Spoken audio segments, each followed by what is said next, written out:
안녕하세요. 즐거운 이야기를 통해 수학의 재미를 찾아보는 수다학입니다. 한 연구 결과에 의하면 아이들의 공부방 환경이 나이에 맞게 조금만 바뀌게 되더라도 아이들의 학습 의욕이 높아진다는 연구 결과가 있습니다. 하긴 그렇잖아요. 엄마들도 주방 환경이 깨끗하고 기구도 잘 갖춰져 있고 뭔가 좀 환한 느낌이 들면 밥할 맛이 나는 것처럼 아이들에게도 이 공부방 환경은 참 중요한 것 같아요, 선생님. 그렇죠. 벽지가 칙칙하거나 뭐 낙서가 있다거나 신문기사처럼 깨알 같은 글씨 또는 눈 뜨면 무조건 공부 막 이렇게 전교 1등 이런 부담스럽네요. 포스터가 붙어 있으면 들어가기가 부담스럽잖아요. 네. 그러니까 아이의 방은 밝고 화사한 색이 좋은데요. 군데군데 아이가 유독 좋아하는 색깔들을 넣어서 배치해도 좋고요. 그리고 교구나 놀거리 같은 것을 눈에 띄는 곳에 잘 두는 게 좋습니다. 이제 정리하신다고 다 서랍에 넣거나 다 치우시면 이렇게 조금 들어가기 부담스러운 방이 될 수 있어요. 놀고 네. 싶고 오래 머무르고 싶은 방이 될 수 있게 그렇게 환경을 배치해 주는 게 참 좋죠. 그러니까 그 방에 들어갈 만한 이유가 있으면은 알아서 들어가게 돼 있는 것 같아요. 그렇죠, 맞아요. 예전에도 보면은 저희 아버님께서 그 거실에 잘 안 계시고 늘 안방에 자주 계셨거든요. 네. 알고 봤더니 이유가 비상금을 안방에다 많이 숨겨놓으시는 거예요. 그러니까 여기 자꾸 자기가 밖에 나가면 불안한 거예요. 그래서 네네. 항상 있었는데 그리고 학생들 같은 경우에는 자기 방에다가 비밀 일기장이라던가 네네. 이런 거 있잖아. 개인 금고 이런 거를 잘 숨겨놓으면은 아마 방에 항상 있고 싶어 하지 않을까 이런 생각을 해봤어요. 그 대신 엄마도 자주 드나드시겠어요. 어머니도 확인하려고 몰래 엄마 몰래 해야 됩니다. 네. 공부하는 환경에 그런 금고 같은 게 있으면 신경이 쓰이기 때문에 네. 공부에 집중이 안 될 수도 있기 때문에 그래서 학생들이 공부방 책상, 도서관에 있는 맞아요. 독서실에 있는 책상을 네. 갖다 놓는 친구들도 있을 정도로 공부에 집중할 수 있는 환경을 만들어주는 게 중요하고요. 최고의 적중의 하나가 침대죠. 잠시만 쉬었다가 공부를 해야지라고 맞아요. 바로 누울 수 있는 환경이 되면 안 되기 때문에 네. 되도록이면 침실과 공부방을 분리해 주실 수 있으면 좋다는 생각이 듭니다. 공부방 꾸밀 때 또 특별히 좀 조언해 주실 게 있을까요? 일단 안정적인 녹색이 공부방 그 벽지로 좋다고 하고요. 아, 네. 그다음에 너무 화려한 색깔이나 강렬한 원색들은 눈에 시각적 자극을 주기 때문에 집중에 좀 방해가 된다고 하고요.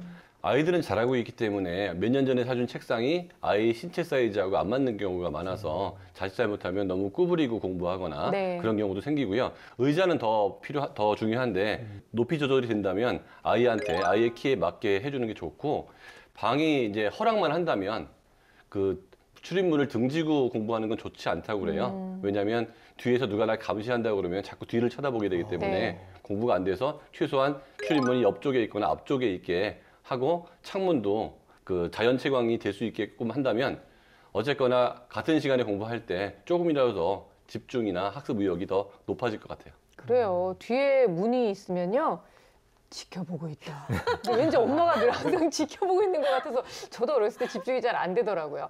근데 하긴 아이들이 이렇게 집중이 잘 될 수 있는 환경이 되도록 노력하는 것도 부모님의 역할이라는 것도 잊지 마시고 지금 한번 아이들 방 한번 들여다보시면 어떨까 싶어요. 지금 잘 되어 있는지 아닌지 한번 확인해 보시기 바랍니다. 자, 오늘 수다하게 찾아와 준 주인공은요. 곧 초등학교 5학년이 될 여학생의 사연입니다. 어떤 고민인지 함께 만나보도록 하죠. 수학에 대한 도움이 필요한 곳이면 어디든 달려가는 수다학. 오늘 수다학의 문을 두드린 친구는 과연 누구일까요? 어머, 공주방이네요. 예쁘게 생겼네요. 네. 너무나 예쁜 오늘의 주인공, 초등학교 4학년 원지우 양입니다. 하고 싶은 일이 너무도 많아. 소방관이 되고. 지금 뭐 하는 거야? 대본 연습이요. 연기 대본 연습하는 거야? 네, 지금 꿈이 뭐야 그러면? 배우요. 왜 배우가 되고 싶어? 그냥 카메라에 나오는 제 모습이 좋아서요. 배우가 꿈이라는 지우. 부끄러움이 많은 성격을 바꿔보려고 시작했던 연기가 이제는 지우의 꿈이 됐다고 하는데요. 야, 그러니까 어쩐지 얼굴이 그러니까요. 한가인 씨처럼 아주 예쁘게 생겼어요. 바다를 헤엄치고 이렇게 싶기도 꿈을 해요. 향해 노력하는 지우를 보면 고민이 없을 것도 같은데 돌고래가 어머니, 되어서 고민이 바다를 뭔가요? 헤엄치고 싶기도 제가 공부를 많이 시키는 편은 아닌데 공부량이 많은 건 아닌데 매일매일 조금씩 해야 되는 게 있는데 지우가 그거를 이제 하루 이틀씩 밀리기 시작하면서 많아지면 힘들어하고 그거를 이렇게 극복하려고 하는 것보다는 빨리 포기하는 경향이 있더라고요. 그래서 이제 4학년 정도까지는 괜찮았는데 한 5학년, 6학년 큰애 보니까 중학생 돼서 이렇게 점점 힘들어지면 수학적으로 깊이도 더 있고 문제도 더 어려워질 텐데 애가 그때 돼서 빨리 포기를 해버리고 아예 수포자가 돼버릴까 봐 좀 재밌게 포기하지 않고 끝까지 할 수 있는 방법이 있지 않을까 해서 문의를 드리게 됐습니다. 누구나의 고민이죠, 진짜. 너무 잘하신 게 이제 5학년 올라가는 시기잖아요. 네. 아주 중요한 그래요. 시기입니다. 하고 축구 선수가 되고 싶기도 하고. 대본 연습. 다 했어? 응. 몇 번 봤는데? 몰라. 몰라? 이제 학습지 해도 해야지. 얼굴에 그늘이 드리워지는군요. 갑자기 학습지 얘기를 하자마자. 야, 아까 대본 외울 때랑 표정이 완전 그렇죠. 바뀌네요. 역시 훌륭한 연기자가 될 것 같아요. 얼굴이 확 변해. 분위기 좋다가 방 밖으로 나가네요. 공부를 하는가 싶더니 갑자기 학습지를 들고 거실 소파 위에 앉는 지우. 식탁에서 하는 것도 아니에요.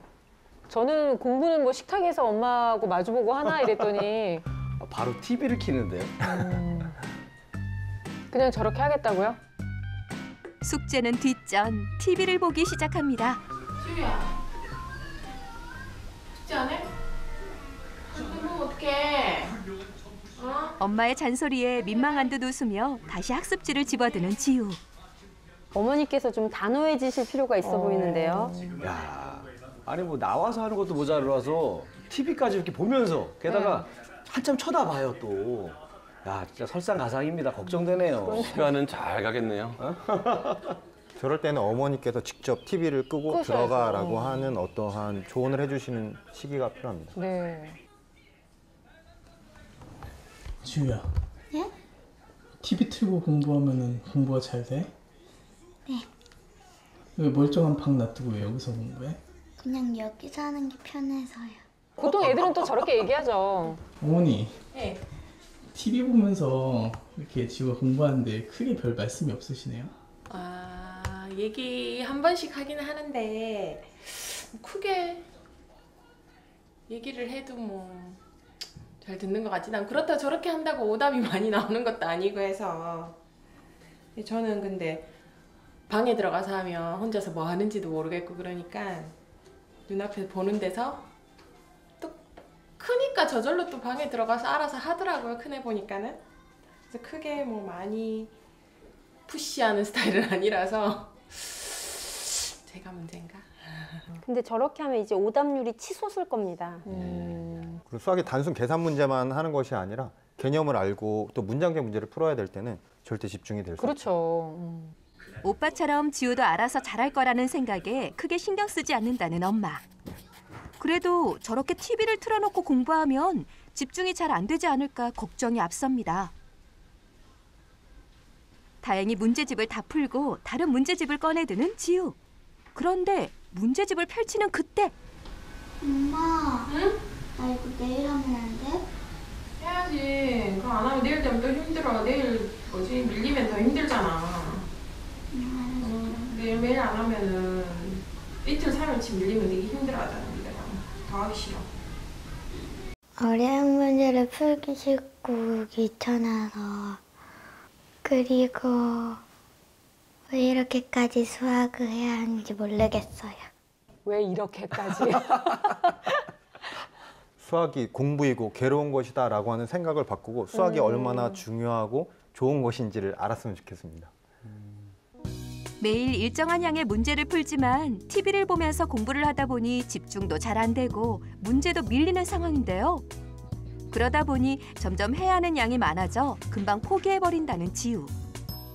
이런 악순환이 계속되는 상황에도 다행히 아직까지 수학을 그렇게 어려워하진 않고 또 모르는 게 있으면 엄마한테 물어보며 문제를 푼다고 합니다.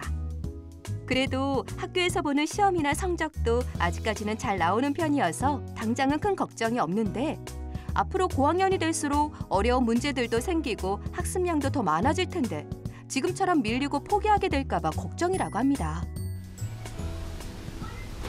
엄마, 나 이거 내일 하면 안 돼?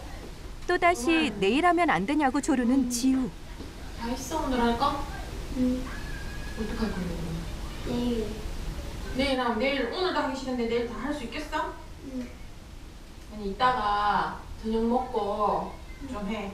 오늘 할 건 다 해. 알았지? 아니 엄마가 그렇게 터치를 많이 안 한다고 하더니 네. 정말 또 지우가 원하는 대로 좀 쉬게 됐네요. 지우가 푼 문제집을 보아도 풀다가 포기한 문제들이 잔뜩 보이는데요. 심지어 조금 어려워 보이는 문제들은 손도 대지 않은 상황. 이거 심각한 거 아닌가요?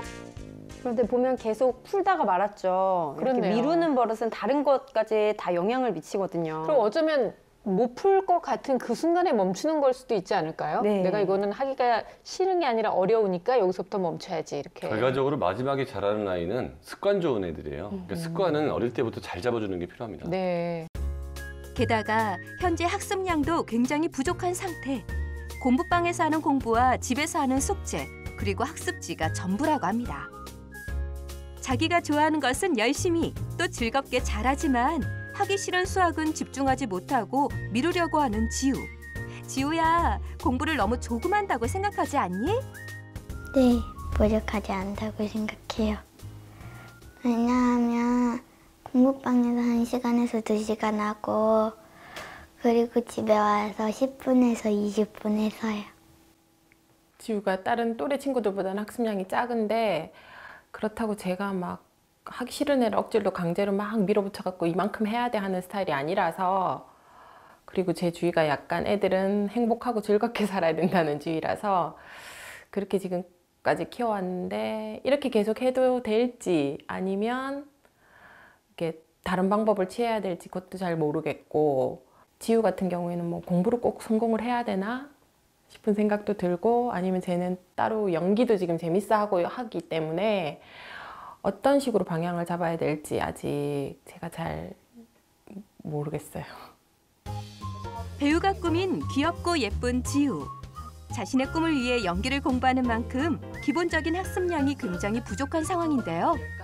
게다가 수학 공부에 대한 동기와 흥미가 적어 금방 포기하는 큰 문제점을 갖고 있어 엄마도 걱정이라고 합니다. 이런 지우를 어떤 방식으로 가르치고 지도해야 할지 고민이라고 하는데요. 아이의 꿈과 공부 동시에 잡는 학습 방법. 수다학 선생님들 알려주세요. 네, 이제 곧 초등학교 5학년이 될 지우를 만나봤습니다. 아주 예쁘고 정말 나중에 배우가 될 것 같은 막 그런 느낌인데요.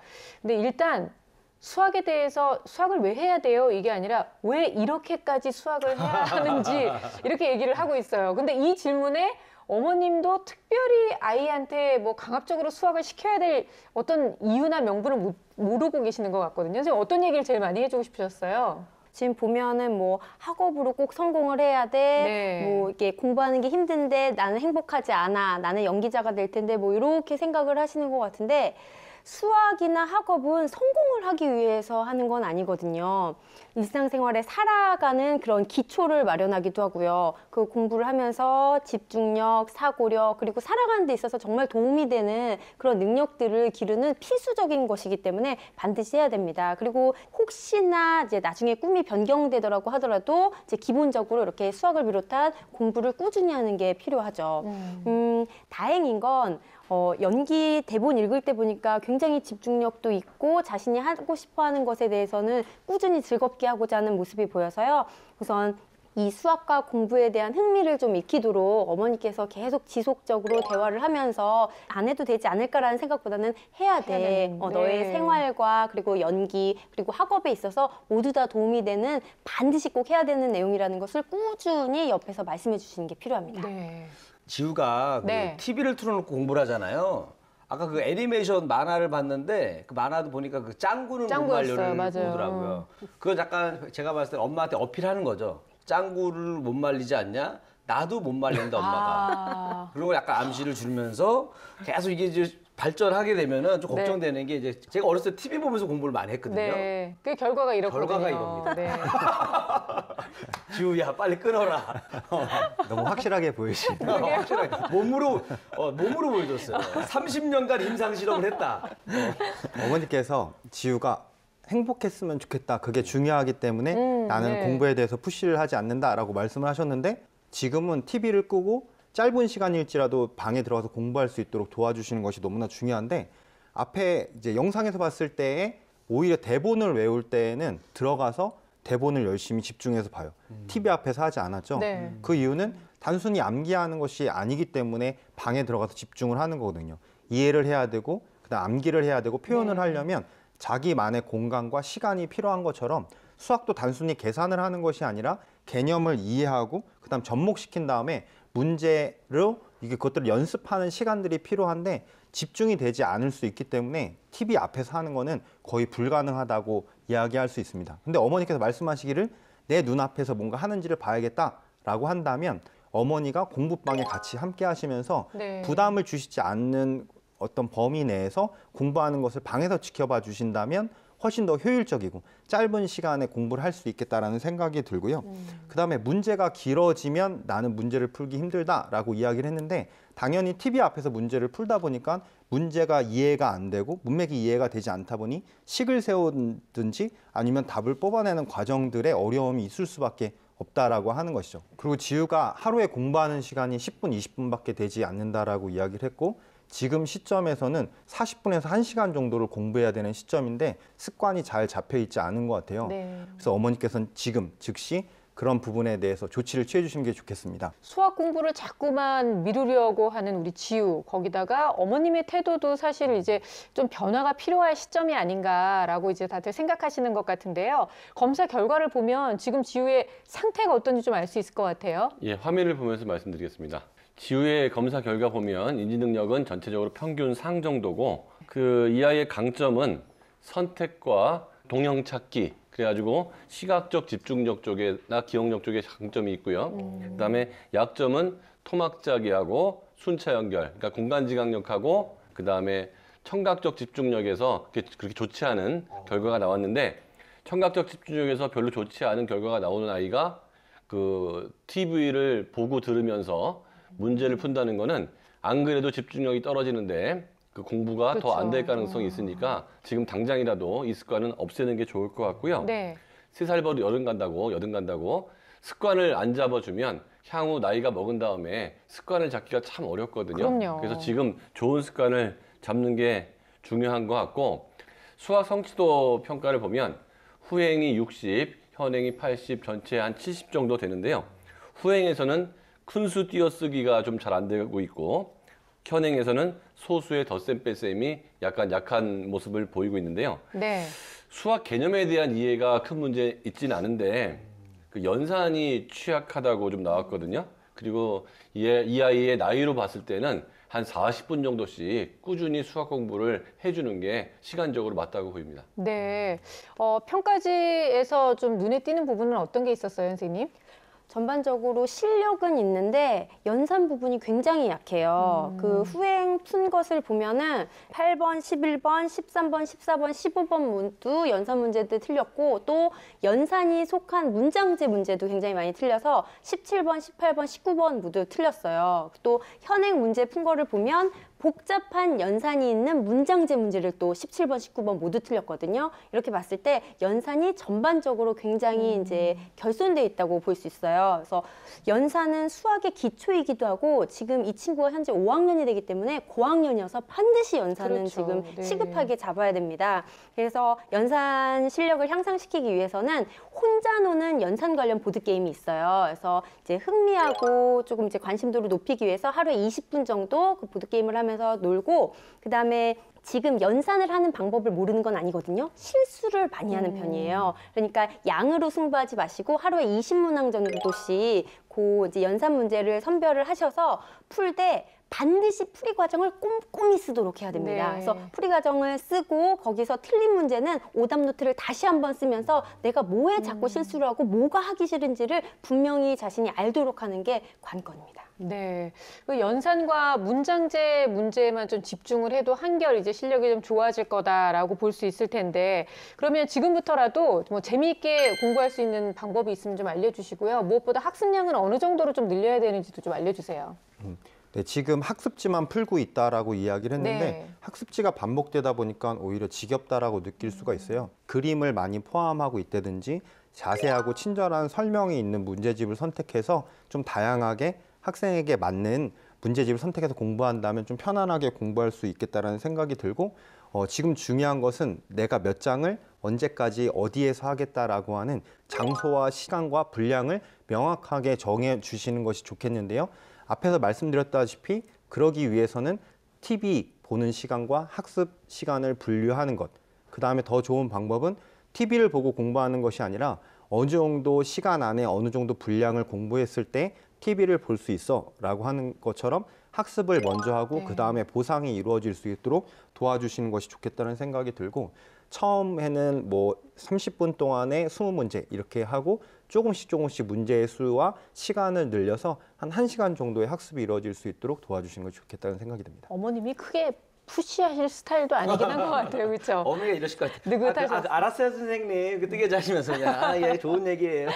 이럴 수도 있는데 자 일단 저는 이제 지우가 제일 좋아하는 걸 이용해야 돼요. 어쩔 수 없습니다. 그렇죠. 그러니까 저도 뭐냐면 TV 보는 걸 되게 좋아하는데 요즘에는 그 생방송으로 많이 봐요.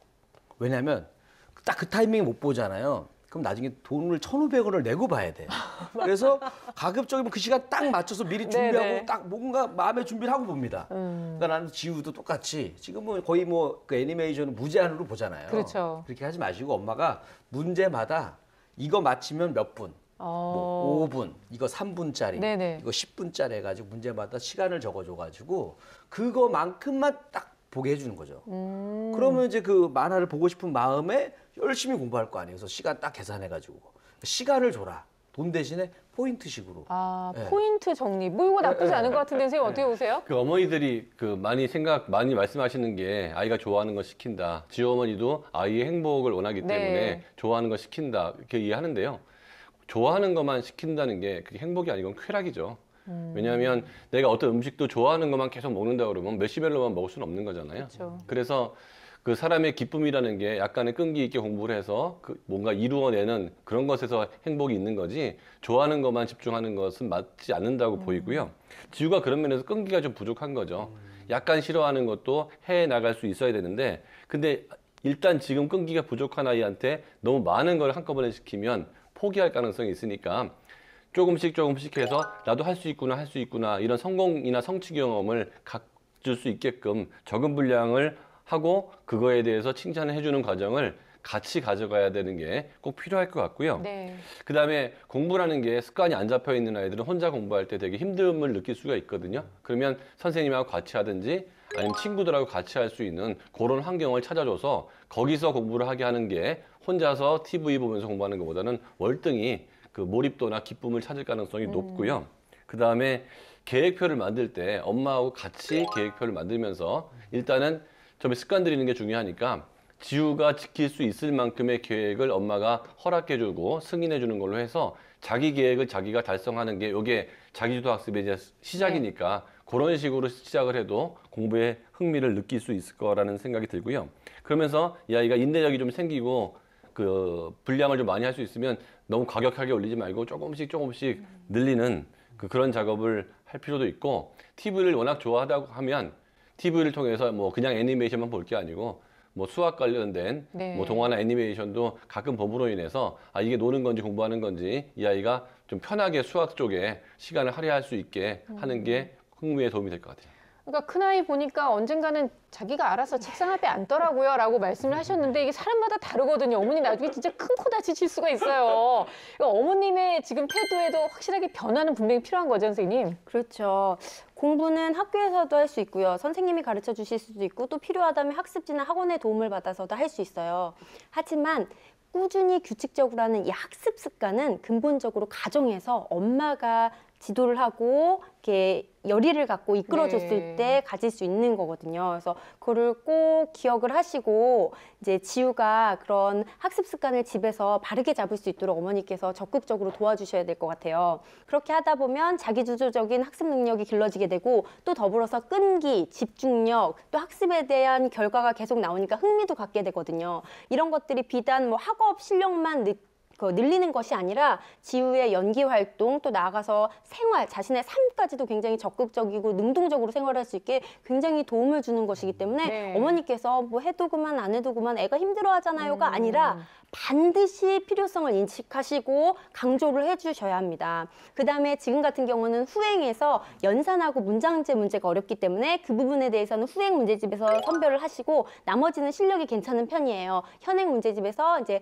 정해서 공부를 하되 아이의 방에서 책상에서 공부하도록 어머니께서 뜨개질을 하시더라도 그 옆에서 지켜보면서 이제 풀고 나면 채점과 마무리까지 완료될 수 있는 그 단계까지 꼭 같이 있어 주시는 게 필요합니다. 네, 뭐 다행히 지금까지는 공부를 좀 미뤄도 성적이 잘 나왔지만 고학년이 돼서는 정말 상황이 달라질 수 있어요. 그리고 어머님이 아이가 수학을 안 해서 지금은 행복해 보이잖아요. 시간이 지나면 수학을 못해서 불행해지는 상황이 될 수 있다는 것을 우리가 꼭 기억해야 되는 것 같아요. 우리 불행했잖아요. 많이 불행했습니다. 인정합시다. 우리가 인정을 해줘야 어머님도 알으실 수 있으니까요. 네, 자 오늘도 여러 가지 솔루션이 나왔는데요. 지유를 위해서 수학 전문가들이 드리는 결정적 한방 들어봅니다.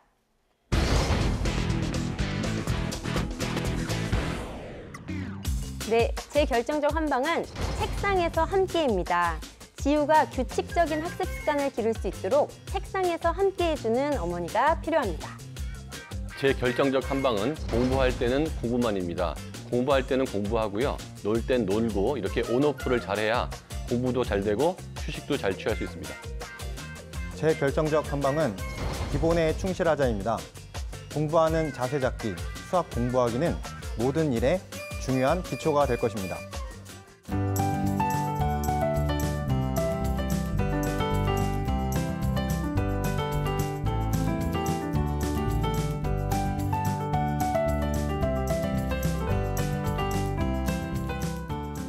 네, 이리 씨는 오늘 어떤 결정적 한방을 준비했어요? 네, 우리 예쁜 지우를 위해서 특별히 준비했습니다. 네. 네, 제 결정적 한방은 바로 짠 이겁니다. 단감인데요?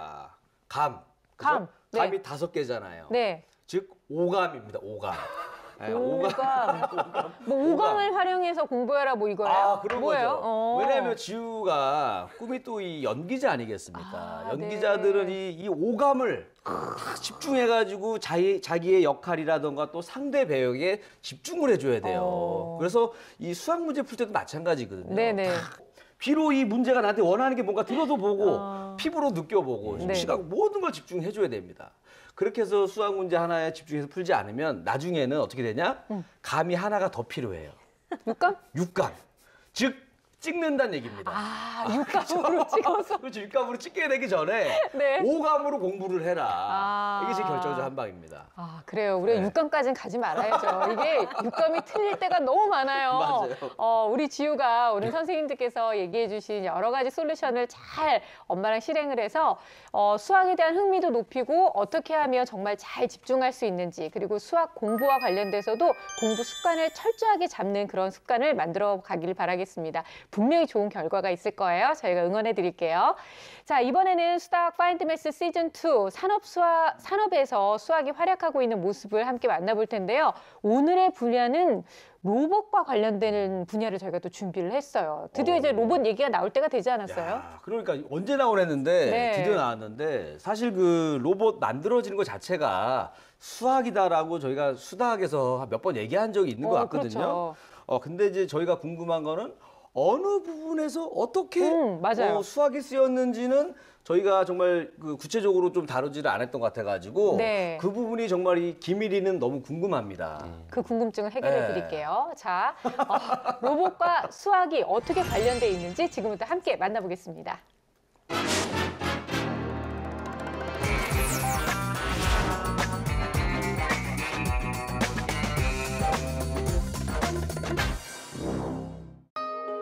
사람을 대신해 집안일을 해주고 친구가 되어주기도 하는 영화 속 로봇의 모습. 영화가 개봉했을 당시만 해도 사람들은 현실에서는 있을 수 없는 일이라고 생각했습니다.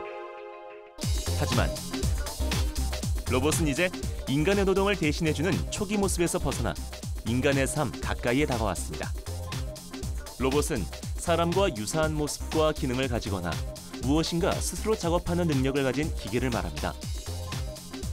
로봇은 크게 제조 공장에서 조립, 용접 등을 수행하는 산업용 로봇과 환경을 인식하고 스스로 판단하는 기능을 가진 지능형 로봇으로 구분됩니다. 이렇게 다양한 로봇이 우리 삶에 익숙해지기까지 수많은 연구가 이루어졌으며 그 바탕에는 수학이 있었기 때문에 가능했습니다. 사람의 신체 부위 중 가장 처음 로봇의 형태로 만들어진 것이 무엇인지 아시나요? 바로 팔과 손입니다. 사람을 도와 다양한 작업을 수행하도록 개발됐기 때문인데요. 이제는 제조 공장에서 널리 사용되고 있는 로봇팔. 시간이 지나면서 유연하고 부드러운 협업 로봇이 등장했고 로봇팔이 사람과 함께 작업하는 모습은 더 이상 낯설지 않습니다. 그리고 이러한 로봇팔이 사고 없이 안전하게 움직이게 하기 위해서 수학적 계산은 필수입니다. 예를 들어 제조 공정에 맞도록 로봇팔을 움직이게 하려면 로봇팔의 관절 하나하나가 다른 방향으로 움직여야 하는데요.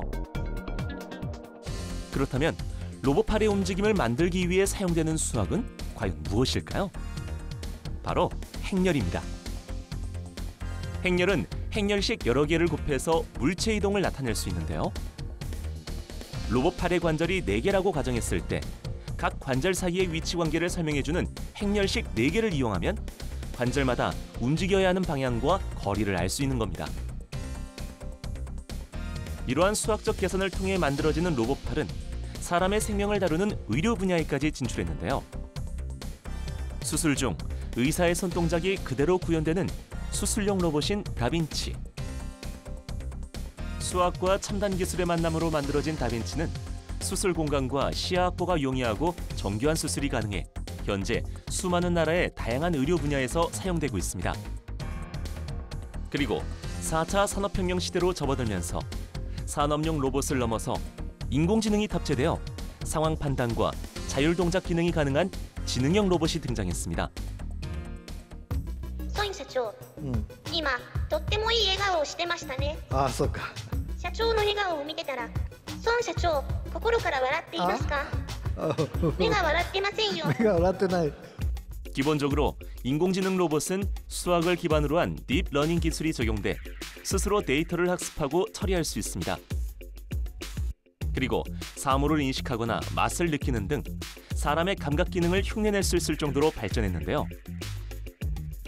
시각 기능의 경우 로봇은 수많은 숫자들의 조합으로 물체를 인식할 수 있고 후각과 미각 역시 로봇에 장착된 센서가 받는 전기적인 자극을 수학적 수식을 이용해 측정하여 감각의 종류를 구별할 수 있습니다. 로봇이 위치를 파악하고 길을 찾을 수 있는 방법에도 수학은 매우 중요한 역할을 하는데요. 우리가 약속 장소를 설명할 때 특별한 상점이나 거리의 특징을 기준으로 목적지를 설명하는 것처럼 로봇도 마찬가지입니다. 로봇은 주변의 지형 지물을 인식한 뒤 이미 저장된 좌표와 비교해서 자신의 위치를 파악합니다. 그리고 자신의 위치를 기준으로 저장되어 있는 다양한 지형 지물들이 어떤 위치에 분포할지, 다음에 어떤 사물이 나타날지를 지도 위에 표시하는 겁니다. 이처럼 로봇이 자신의 위치를 판단하고 곧 나타날 지형 지물을 예측하는 데 사용하는 수학적 기법은 마르코프 과정입니다. 예를 들어 로봇이 움직이면서 관측한 지형 지물이 높은 타워라고 한다면 그와 비슷한 지점은 한국에 여러 곳이 있을 수 있습니다. 마르코프 과정은 바로 직전에 관찰한 결과를 토대로 그 지점이 남산 타워일 확률이 얼마인지를 알려주는 겁니다. 이외에도 위상수학, 조합론, 최적화 이론, 미분, 통계학 등 다양한 이론이 함께 적용돼 지능을 갖춘 안전한 로봇이 만들어지는데요. 이제는 우리 삶 깊숙이 들어온 로봇. 과연 이외의 로봇 분야에 수학이 어떻게 사용됐고 우리 삶에 어떠한 발전을 이끌었는지 지금 함께 만나보시죠. 로봇이라고 한다면 행렬, 기하학, 미분, 통계학 이 모든 수학 원리가 총망라된 결정체라고도 얘기를 할 수 있는 거잖아요. 예전에는 우리가 로봇하면 그냥 만화 속에서나 등장하는 하나의 캐릭터 정도로만 생각했는데 이제는 뭐 산업 현장에서는 로봇 팔, 로봇 손 이런 것도 등장을 했고 수술실에서도 사실 로봇으로 수술하는 그런 시대가 됐잖아요. 네, 이쯤에서 드는 의문이 사실 그 로봇 하면은 네. 당연히 뭐 과학자가 만들었겠지 뭐 이렇게 생각할 수가 있는데 얘기를 딱 듣다 보니까 왠지 또 이 로봇도 이 수학자가 먼저 생각해내지 않았을까 이런 생각이 듭니다. 왜냐하면은 진짜 그런데요. 네, 과학자랑 이 수학자를 비교했을 때 둘 중에 누가 더 빨래하나 청소하는 거 귀찮아할까? 왜냐면 그 귀찮은 걸 굉장히 싫어하는 사람이 먼저 연구했을 것 같거든요. 네네. 제 생각에는 수학자입니다. 아, 그래요? 더 귀찮아할 것 같아요, 왠지 수학자가. 과연 네. 어떨지 진짜 궁금한데요. 이유는 맞지 않지만 네. 수학자가 더 빠른 건 맞습니다. 맞아요. 진짜요? 역시 네. 이런 게 바로 육감입니다. 육감으로 맞췄어요. 보통 이렇게 공학자가 로봇을 이제 개발하거나 그랬지 않았을까 생각을 하시는데 네. 수학자가 무려 2000여 년 더 먼저 이렇게 로봇에 대해서 생각을 했고 실제로도 만들어서 이용을 했는데요. 그래요. 그리스의 수학자 헤론 같은 경우는 자동으로 움직이는 문을 만들었어요. 이게 어떻게 보면 과학 원리 같지만 어느 정도의 부피를 어느 정도 온도로 끓이고 그 힘에 의해서 어떤 각도로 문이 위치됐을 때 얼마큼 열리고 이런 그렇죠. 것들이 정확한 수학적인 측정과 계산에 의해서 그렇게 실제로 움직이는 문을 만들게 된 거죠. 그리고 15세기 후반에는 인간을 닮은 휴머노이드 로봇에 대한 개념이 등장했는데요. 이 개념을 수학자로도 유명한 레오나르도 다빈치가 먼저 이 개념을 생각해냈던 거죠. 네. 그리고 또 19세기에는 이제 수학자들이 로봇에 대한 연구가 굉장히 더 활발해졌거든요. 영국의 수학자 찰스 베비지 같은 경우는 일종의 계산기인 차분기관을 이제 만들어내서 발명을 해서 컴퓨터 계통의 그런 획을 그었다고 할 수 있고요. 그리고 뒤를 이어서 조지 불이 어떤 복잡한 논리식이라도 참과 거짓 또는 1과 0이라는 이 두 종류의 기호만으로도 다 표현할 수 있다라는 아이디어를 냈는데요. 네. 지금 현재 모든 컴퓨터나 로봇의 구조가 0과 1로 이루어진 이진법적 구조로 이루어져 있거든요. 요것에 대한 완전 기초가 되는 그런 첫 아이디어를 수학자가 냈다고 할 수 있죠. 그러니까 이렇게 로봇의 개통과 발전과 이런 큰 변화에 수학자들과 그리고 수학의 공이 굉장히 크다고 할 수 있습니다. 그렇군요. 그동안 좀 수학자들이 좀 많이 억울했겠네요. 그렇죠. 다 과학이 이뤄낸 것처럼. 그렇잖아요. 로봇 하면은 뭐 맞아요. 과학자나 네. 또는 뭐 공학자들이 만들었다고 이렇게 생각을 하는데 심지어 어떤 어린이들은 그 로봇은 아이언맨이 만들었다고 이렇게 얘기하는 애들도 있어요. 얼마나 억울합니까? 본인이 그렇게 믿었던 건 아니죠? 한 2년 전까지는 믿었던 것 같아요. 그런데 영상 속에서 그런 얘기 나왔잖아요. 이제 로봇이 사람의 감각기관까지도, 그러니까 감각 기능도 흉내낼 수 있다. 이게 진짜 어떻게 가능한 건지 너무 궁금했어요. 네, 저도 수학으로 감각기관을 구현할 수 있다라고 하는 것이 참 놀라운 일이라는 생각이 들었는데요. 네. 로봇이 가지고 있는 어떤 눈의 기능이라고 하는 것이 사실은 현재 우리가 사용하고 있는 디지털 카메라의 어떤 원리들을 그렇죠. 사용하게 된 것인데요. 로봇이 인식하는 것은 사실은 물체의 형태 자체를 인식하는 것이 아니라 숫자의 복잡한 조합을 인식하게 되는 건데 그 숫자의 복잡한 그 조합이라고 하는 것을 전기 기호로 바꾸게 되고 그것을 컴퓨터로 전달하게 되는 것입니다. 이렇게 전달된 전기 신호라고 하는 것이 2차원의 평면 위에서 화소로 다시 재구성이 되는 것인데 화소라고 하는 것은 1부터 256까지 아주 세분화된 단계로 구성되어 있어요. 아주 미묘한 차이도 생생하게 표현할 수 있게 되는 것인데 이러한 것은 숫자의 조합이라는 수학적인 원리가 네. 정교한 로봇의 눈을 탄생시켰다라고 할 수 있습니다. 또한 로봇은 맛도 수학으로 느낄 수가 있는데요. 네. 로봇은 전기로 맛을 인식하게 되는데 전자혀가 단맛, 쓴맛, 신맛 등 여러 가지 맛들을 반응하는 어떤 센서에서 이루어져 있는 감각들로 자극의 세기를 이제 인지하게 네. 되고요. 그게 수학적인 계산을 거쳐서 음식의 다양한 맛들을 우리가 데이터로 모으게 되고 그것들을 그래프로 표현하게 되는 것입니다. 네. 이때 전기 신호라고 하는 것을 맛의 양으로 변화시키는 수식이라고 하는 것이 베버 페이너 법칙이라고 하는 것이 이용되게 되는 것인데요. 이것은 감각기관에서 느껴지는 감각의 양이라고 하는 것을 자극의 강도의 로그값과 비례한다라고 하는 원리에서 나왔다라고 할 수가 있어요. 네. 그래서 전기어가 감지한 자극의 세기를 이 시계에 대입하게 되면 측정하고자 하는 여러 가지 맛들을 우리가 얼마나 되는지를 구체적으로 알 수 있게 되는 것이고요. 맛뿐만 아니라 냄새 같은 경우에도 네. 맛을 구분하는 데 사용됐었던 베버 페이너 법칙이 쓰였다라고 하는 것인데요. 네. 그래서 동물들이 이상한 냄새가 날 때 그곳으로 가지 않는 습성을 통해서 로봇 청소기 같은 것들이 그 냄새의 양을 유추하게 돼서 청소한 곳은 더 이상 가지 않는, 즉 그래서 로봇이 인간이 가지고 있는 여러 가지 습성들이나 인간이 가지고 있는 여러 가지 기능들을 따라하는데 수학이 큰 역할을 하게 된 것입니다. 맛도 알게 되면 로봇 셰프가 나와서 정말 늘 항상 변함없는 맛으로 먹여줄 수도 있는 거잖아요. 그렇죠. 심지어는 이제 사람이 만들었는데 먹어보고 짜 다시 해 이런 거 아니에요? 마지막에 이게 맛을 감수하는 로봇도 생길 수가 있겠네요. 물론 지금도 전 세계에서 이 로봇을 연구하는 활동이 아주 활발하게 진행되고 있다고 알고 있는데 주로 요즘은 어떤 분야에 많이들 연구를 집중하고 있나요? 대표적인 건 인공지능 로봇이죠. 인공지능 로봇은 지금 현재 전 세계에서 굉장히 활발하게 이제 연구도 되고 활용되고 있는데요. 네. 흔히 생각하시면 알파고 생각하시면 됩니다. 빅데이터를 기반으로 스스로 학습하고 스스로 생각하고 판단하고 행동까지 하는 그런 로봇이 있고요. 특히 또 이런 로봇 연구는 의료계에서 굉장히 활발하거든요. 네. 마이크로 로봇 같은 경우는 굉장히 작아서 몸 안에 들어가면 이제 몸의 이상 부위를 찾아서 그 원인을 진단하기도 하고 그 자체에 또 약물을 넣어서 이렇게 치료까지 도울 수 있도록 하고요. 그리고 우리 영화 본 것 중에 이너 스페이스라는 영화가 기억나요. 있거든요. 예. 진짜 옛날 영화인데.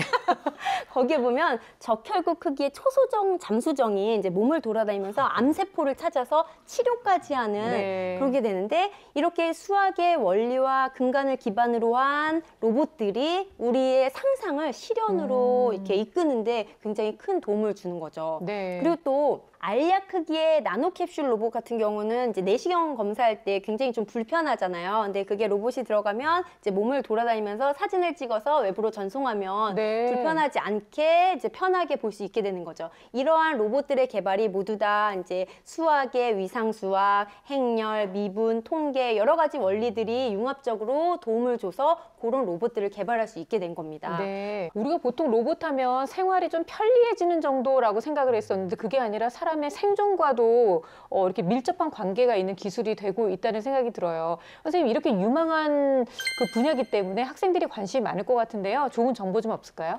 그러니까 마이크로소프트의 빌 게이츠, 그다음에 구글의 에릭 슈미트 회장, 그다음에 아마존의 제프 베조스 회장 같은 사람이 예측하기를 20년 안에 네. 우리가 컴퓨터를 쓰듯이 스마트폰을 쓰듯이 로봇은 우리 생활 속에 아주 깊숙하게 들어올 거라고 예상을 하고 있고요.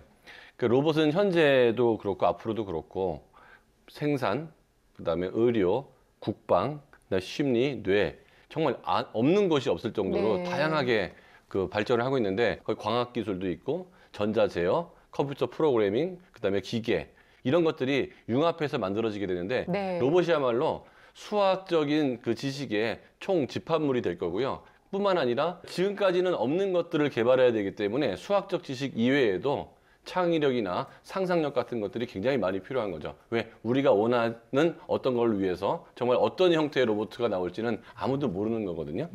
우리나라에서도 로봇 관련된 고등학교가 생겼고요. 일반 고등학교에서 배우는 교과 과정도 배움과 동시에 그 로봇 설계나 프로그래밍, 시스템 교육도 같이 해서 우리나라도 이에 대한 준비를 좀 차근차근 하고 있다고 볼 수 있고요. 네. 그 TV를 보고 계시는 학생들이 있다 그러면 여러분들이 앞으로 지원해야 될 로봇공학 이쪽에 수학이 차지하는 비중이 너무너무 크다는 사실을 아시면서 오늘도 열심히 수학 공부하시기 바라겠습니다. 와, 진짜 큰 부담이 되네요. 네.